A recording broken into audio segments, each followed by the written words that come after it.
Hoy voy a compartir un poco una experiencia con el guaraní. Y cada vez que recuerdo esto me da risa. Em, y los primeros días cuando llegamos a Paraguay, en el año 1981, em, vivíamos en la casa en un barrio de Asunción, hacia la calle Feri Bogado por ahí. Un día en mi serie de calles del Paraguay vamos a grabar algo de esta zona. Y bueno, estaba ahí enfrente, en el portón.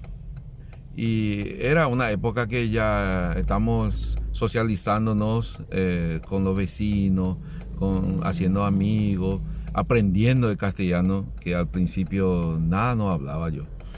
Y bueno, cuando ya más o menos podía saludar, intercambiar algunas palabras, los vecinos pasaban y decía op, así, ese op, y se iba, ¿verdad? Y uno de los vecinos se quedó un rato y op, hey, y qué tal, cómo está, todo eso, saludo. Como entiendo ya en esa época, entendía ya esa época la palabra de saludos.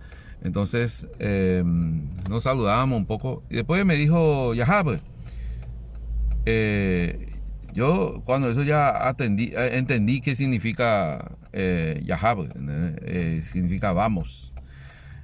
Y cuando me dijo eso, le dije, espera un poco, no puedo salir. Porque tenía 15 años y era menor de edad, ¿verdad? No podía salir así nomás también. Y estaba así enfrente del portón, pero no tenía permiso para salir a pasear. Entonces le dije, no puedo salir, le dije. Y se quedó así pensando un rato y bueno, se fue. Y creo que no me entendió que no podía salir. Algo así. Y después, otro día, pasó lo mismo. El mismo vecino pasó enfrente de la casa y op, saludo y op, hey.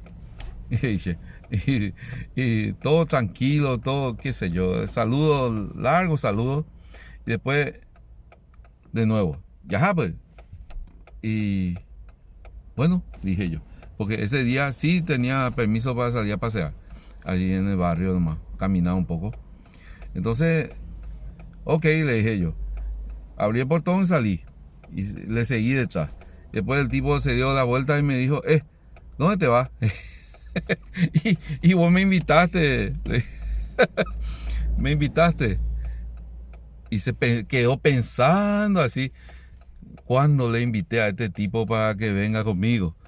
Y bueno, básicamente ese yajá pues, o vamos pues, en el guaraní, yajá pues, y en castellano, vamos pues, en Paraguay, es chao. Bueno, vamos pues.